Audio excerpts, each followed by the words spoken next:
Hello, this is Dr. Alan Widener from Massage Chair Relief, and we welcome you all to our monthly Massage Chair Relief live broadcast, live stream. And we welcome our people on YouTube and on Facebook.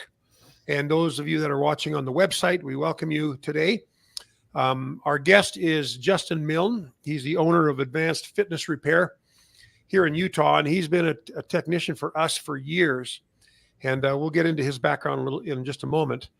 We also have Stan Parrish, who's our manager at the Utah store, who is today at our Northern California store, working there. But he hasn't been able to figure out how to use the camera or get the camera working. So he's here on audio, and he will probably be pitching in a word or two from time to time. But anyways, we welcome you to this broadcast. I'm excited about this broadcast because this is a topic that we've never discussed before, never broached before. We've talked to the heads of the various massage chair companies throughout the year. As a matter of fact, our 1-year anniversary of this broadcast will be next month.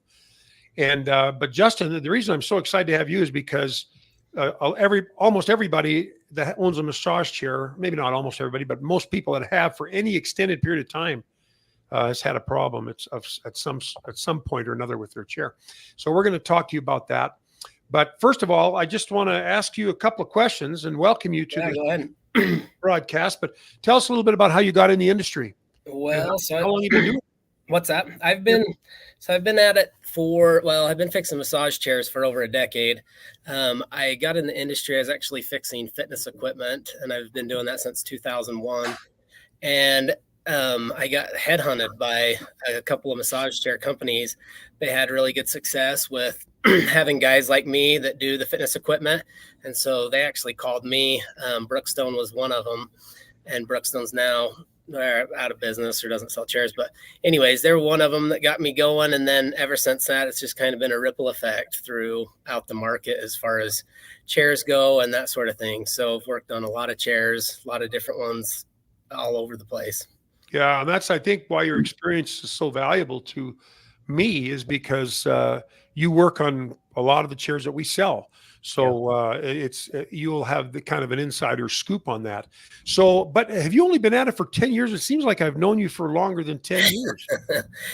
I don't know. I'm guessing 10, maybe up to 12. But yeah, I've done fitness equipment now for 23 and then chairs since then. And there's a lot. So a lot of the chairs now are showing up. They're having recovery rooms in some of these fitness centers. And they'll do, we've talked about this, but they'll have recovery rooms in there and they'll be putting chairs in there and they'll have people that'll go in after they exercise or before they do. And they'll, hit a massage chair and, get some stretching or whatever else they need, muscle relaxation, that sort of thing. So you can fix the chairs and the treadmills while you're there. Yeah, I do both.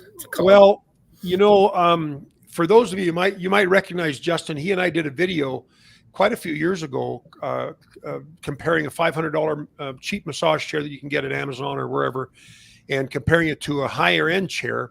At the time, it was the Infinity Genesis. And a lot of those principles, I think, still hold true. The things that we highlighted, are you still seeing a pretty significant difference between cheap chairs and more expensive chairs? Yeah. You, in this industry, you get what you pay for. So if you go and buy a cheap chair, you get a cheap chair. You go buy an expensive chair, you get an expensive chair. And some of them have a lot of bells and whistles. One thing as a technician that I always tell people, go try chairs. So this is one of the plugs that I've got for you and your stores is don't buy a chair online if you haven't sat in it, because you don't know. Maybe there's a chair that's a $5,000 chair that gives you a better massage than a $10,000 chair, but it's all up to the person, the way, their body, their contour, that sort of thing. Depends on it. So go try chairs versus, just running out and buying one and not knowing what it does or what massage it has on it.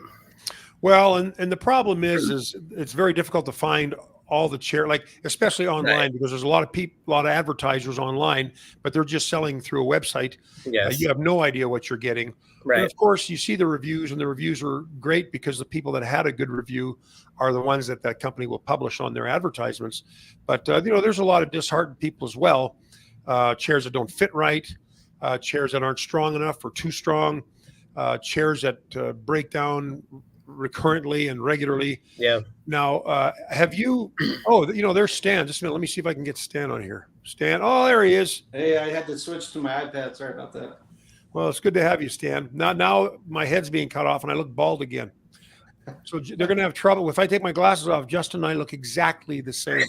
I don't know about that, but anyways, me over that way. But anyways, there's a lot of chairs coming to market, and I understand we had talked about this before, Justin. You have worked on all kinds of chairs.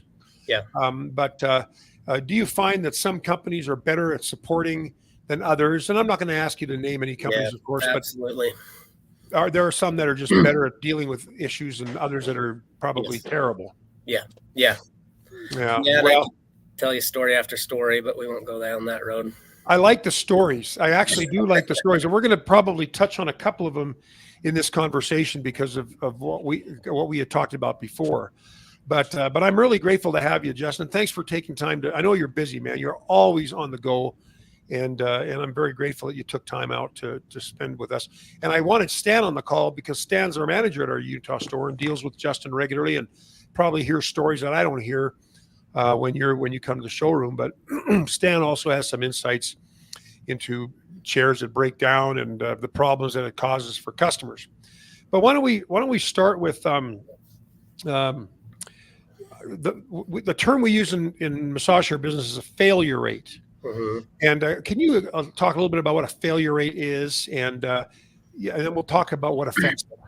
Yeah, so I'd classify a failure rate as the frequency that something goes down, either, something mechanically that fails or a system that fails. So if you have, I don't know, say a massage mechanism that's in the back of the massage chair, if one of the pieces fell, and it's a frequent thing, I would consider that a failure rate, as far as how long or how often it's going down and frequency wise. Is there, what now? We used to say, this is what I understood when I first got in the industry, and I'm afraid I've perpetuated this myth, is that it is the number, it's the percent of chairs that fail total from a company. But I have come to doubt that now that we pay for a lot of the repairs of people even after the warranty, and I'm finding that every company has failure rate, and I think it's a lot higher than what we used to hear as being 2%. And I think maybe that was their failure rate up to when their warranty expired. Yeah. But I have a feeling that these failure rates are a little higher than what we anticipated. Yeah, I would be curious because I think we're tracking stuff better now. But when you started in the industry, it's been how long now, Alan? Well, 19 years. I'm into my 20th year. Yeah, so it's been a long time. So I think they're probably tracking stuff better now than they used to. So they may have different numbers or different statistics versus what they've got now. Well, and I don't know how willing they are to share those statistics. Yeah, because we're starting to track all this stuff, and we're finding that some of the chairs do have a higher failure rates, or certain features of the chair that is a recurrent problem. And and I'm thinking, boy, after the warranty expires, and the old saying about an appliance or a car, everything's fine until the day the warranty ends, and then things go wrong. Yeah. Well, I don't think it's that pronounced with massage chairs, but I would say that we are definitely seeing more breakdowns after the warranties expire. Yeah. You got two things that factor in. Number one, you've got people that have older chairs. And then number two, so when I was telling you I started doing this a long time ago, I would see, a chair or two a month, where now it's not uncommon to see, 4 or 5 a week. So there's a lot more out there. So there's a lot more chairs that we have. There's a lot more kinds. There's a lot more features that they're adding. Some of the features are good features. Some of them that I think the chair could live without, and so could the consumer, but it is what it is. So there's a few things that are factoring into that for sure. Well, it does appear that, well, anyways, the chairs, there is a pretty good chance that your chair is going to have a problem at some point, depending on how long you keep it.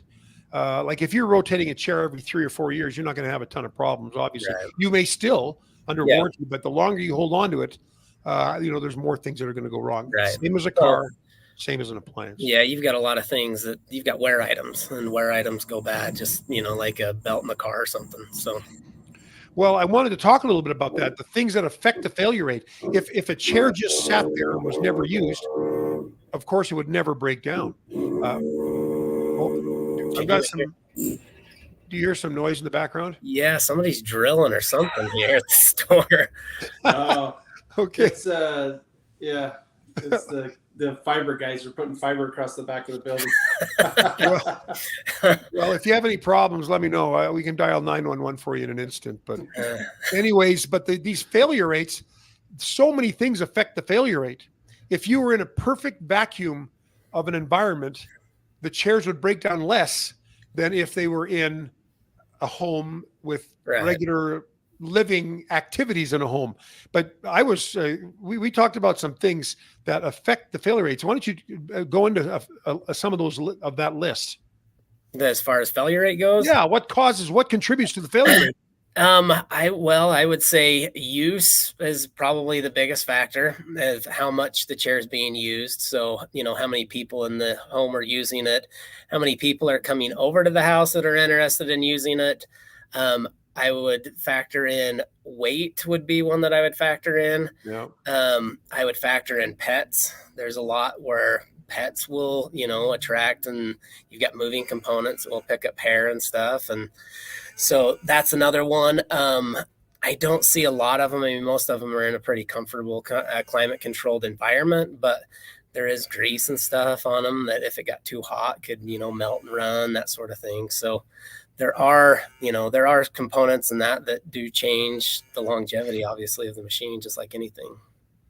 Well, and I would assume, as we talked about earlier, if you have a cheap chair, you're going to have cheaper components that might have a higher propensity to break down, right, as opposed to higher quality. So, and of course, we're always harping at Massage Chair Relief the difference between what you pay for, like we talked about. Yeah, cheap chairs, and the cheap chairs serve a great purpose. I think they introduce people to the market that ordinarily would not be able to afford to get into the market. Yeah, but they're going to have more problems with the chair, just because they're cheaper. Mm-hmm. But you had also mentioned some. Well, I'm going to get to that in just a minute. But the one thing that I wanted to mention, and I've seen this a couple of times just from you alone, and you're just here in the Utah store, but rodent damage. Yeah. Talk a little bit about that. Yeah, well, so a couple of things you've got. So, and mostly I see it during the wintertime, but you've got warm components. So when the chair's powered on, there's boards, you've got like a main board that's underneath there. You've got a transformer, and they're hot.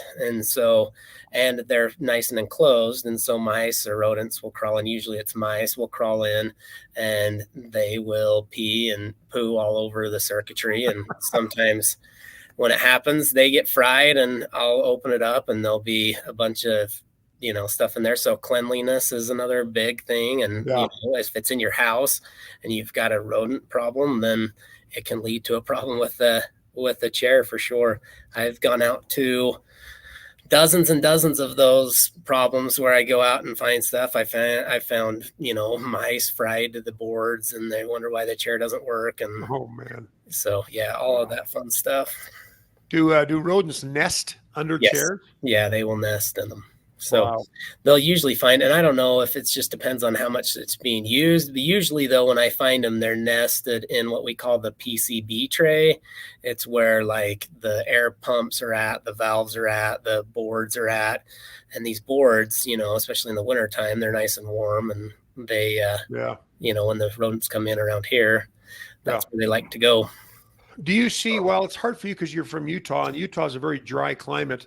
I have heard some issues with chairs that are in a coastal region, where there may be a possibility of rust in the chair. I have very little. The ones that I've seen have been people that have brought them here from, your coastal areas. So from East Coast, West Coast, that have brought them here to Utah, and I've noticed, but I haven't seen anything extensive that would make me think, it's a big problem where they're at. Well, and that leads to another issue and you talked about, the weight of the people that are using it and the frequency that they're using it. There are some people that use these chairs like nonstop. for 2 or 3 hours, and some that sleep in them all night long. They're not on all night long, but they sleep in them all night long. Right. Maybe you can speak a little bit to, and you called this thing what the cycle. What do you call it? The duty cycle. Duty cycle. Maybe talk a little bit about that. Well, so sleeping in it's not going to be an issue as far as duty cycle goes, because the chair is usually not running unless they're sleeping in it. But some chairs will have like a sleep mode. So after it gives you a massage, it will pause and it won't reset or go to what's called the home position. So it won't kick you out of the chair. And it'll stay there. Like the chair that I have, for instance, has that option. And so you can change that if you want, but it will kick you out. But most people that are sleeping in it, usually it's elderly people, because they can find like a zero gravity or a very comfortable spot, which they can get, or, if somebody's dealing with back pain or something, can find a comfortable spot that they can sleep in. And so they'll sleep in the chair. However, on the duty cycle thing, duty cycle is what the duration that say a motor needs to run, or it can run, or is supposed to run, and then what it's supposed to rest for. So, and those changes by every chair, every motor, they're all different. But yes, every component like that has a duty cycle. Yeah, I'd never heard of that before. I mean, we have told customers, and this is probably not real good advice now that we're talking, but I would say, hey, they'd say, can I use it as, how long can I use it at a time? And I'd say, well, you can use it until either you're sore or you start to feel that maybe after a couple of times you're like, sometimes we would hear this, people would hear sounds like a grinding sound, maybe from expansion of some of the components from the heat of the mechanical motion creates heat. But you were telling me that you can actually, on most of the chairs, there's a number on the back that tells you what the duty cycle is. There is a lot of the times, but everything's different. So every single motor or component's different. So, I mean, like a standard chair may have up to 10 motors in it. Yeah. So it depends on what the duty cycle is, but I would look at the duty cycle of the chair, the motors that are being used the most, which are like your up down motor, your kneading motor, your tap motor, your width motor, those sorts of things are gonna, those are going to be in use all the time. So making sure that the duty cycle, that you're not exceeding that. Is the duty cycle, is it longer on better chairs, shorter on typically, yes. Yeah. I've seen chairs down to 15 minutes. But most chairs, so if you've got a massage in a chair, and let's say the massage is a 45-minute massage, then if it's a preset program, which a lot of people use, they'll find one or two of their favorite programs. If it will run that, then the duty cycle of the chair is what I would classify it as. Without seeing anything, that's external that tells me that, because that'll tell me that at least the manufacturer's gone through and tested it, and they know that it'll run for 45 minutes and then it needs to rest, before somebody else jumps in it or somebody sits back in it and runs a cycle again on it. Is the duty cycle, does that include the rest time as well? Is the cycle that's just the time? Well, the duty cycle, so the duty cycle is the usage time, so it's the time that motor can run. And how long do you usually have to let it sit? I'd say, as far as rule of thumb, to let it sit as long as it ran. So if it's a 20-minute duty cycle, then let it rest for 20 minutes. And if it's a 45, do a 45. But that's what I would suggest. Jeez. When we have family reunions or get-togethers, the kids use the chair all the time. Oh yeah. And I have never. Geez, I got to maybe lay out some instructions so they don't destroy the bloody thing. But the duty cycle, I mean, it makes sense. I've never really heard about it or talked about it. So I appreciate you teaching me about it. That's something that people need to be aware of when they buy a chair. Right. If the chair, even as good a chair as it can be, can still have problems if it's overused. Yeah, for sure. Do you and this is maybe, I don't know if you have an actual experience with this or an opinion, but do you find that the components used in Chinese chairs are as good as the components in Japanese chairs or American chairs, or is that too broad of a statement to answer? Yeah, I think it's too broad. Yeah, I don't even know the answer on that one. I think the majority of them probably come out of China now. You've got a few U.S. manufacturers, and you've got, some Japanese manufacturers, but I don't know that I would say or be able to classify and say, parts from this part of the world, work better or not. So yeah, I don't know on that one. There are parts of the chairs, like if I could make the best chair out there, I'd take parts from a Japanese chair and I'd take parts from a Chinese chair and an American chair, and I'd mix them all together if it were up to me. But because there's some parts out there that I really like in each and every industry. Yeah. Well, are there particular parts, now moving on from the failure rates, but as far as the parts breaking down, are there certain parts that I know there are certain parts that you see more than others when you're doing repairs? What are the most popular things that go wrong? As far as breaking in parts on newer chairs, I would say it's probably across the board where I run into lots of different things. On older chairs, I would say the main things are massage mech arms, inner cloths, back pads, the wear items that will start to wear. And, you get 10, 15 years into a chair and those items are going to wear down. And then the problem is we don't catch them soon enough. And so say the back or the inner cloth, the massage mechanism has arms, and those arms run up and down the back. If they get caught in that inner cloth, it will, eventually break the arm off or tear the back up. So those are things that I see that are probably the most common. On the newer stuff, I see everything, but there is, as a technician goes, I do see chairs, that have certain problems that are, prone, and we work on them or do, numerous repairs on certain things that I'm seeing quite frequently. Yeah. As far as it being across the board, there's not one particular thing, but the massage mechanism is by far the one that has the most use, and because it's the thing that's always moving. It's got all the motors attached to it, that sort of thing. Yeah. Well, so the roller mech, that by the way, when you're talking about the inner cloth, just to clarify for people that are watching or listening, that's the linen that is usually the material that's between your back and the rollers. You'll see linen on your back. You'll see linen often on the arms. You'll see linen often on the foot massage as well. But that's the inner cloth, and that I've seen that it can get ugly when that thing shreds. Yeah, and if people don't take care of it.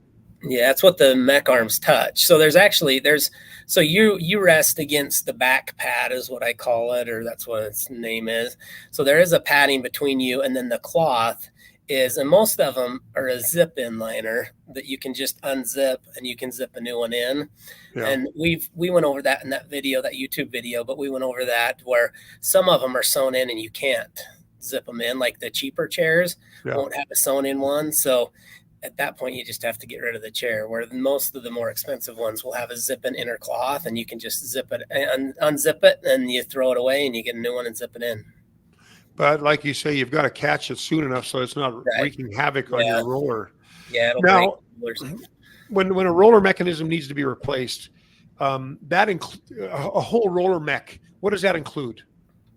A mechanism. Well, some of them will have partial mechanisms and some will have full mechanisms. A full mech includes almost everything. So it'll have the up down motor, it'll have kneading motors, your tapping motors, your width sensors, all of the sensors, your up down sensor, that sort of thing. It'll have all of that built into the massage mechanism. How often do you replace a full mech? Like on a, what do you mean by frequency? Like, well, is it something you see a lot of as opposed to a partial mech? Yeah. So most of the partial mech stuff's kind of gone away with, but I did like the partial mechs because they were cheaper and you could replace them. And then the partial mech didn't include the frame and the up down motor. And it had the arms and the motors on it. So, but yeah, most of them now are full mechanisms because they don't do a partial mechanism anymore. And the reason why is they've gone to 3D and 4D, which brings the rollers in and out. And so that's why they've gone to that. And so we just replace the full mech. But would you say that is one of the most expensive components of a chair to replace? Or yeah, it's probably one of the most expensive.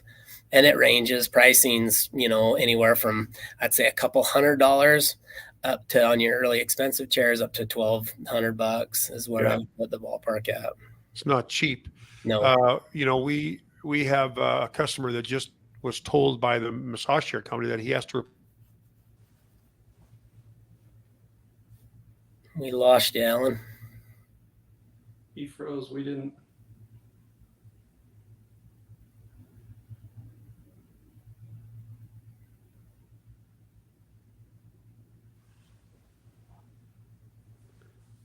Justin, when you were talking about the cleanliness and stuff, Yeah. My boys and I go out and deliver the chairs, and then we also move chairs. People say, "Hey, we need to move this out while we're cleaning the carpet. Can you come move it to the garage?" Yeah. Or move it to another house. We move them from house to house. Yeah. It's funny how I'll go in a house and I've seen things like peanut butter and jelly drips down between the arms and the base of the chair and stuff. And I'm like, yeah, look, if you're sitting there and letting your kids eat in this chair, yeah, that's going to have an effect on it. If you want this thing to last for 8 to 10 years plus or whatever. Yeah.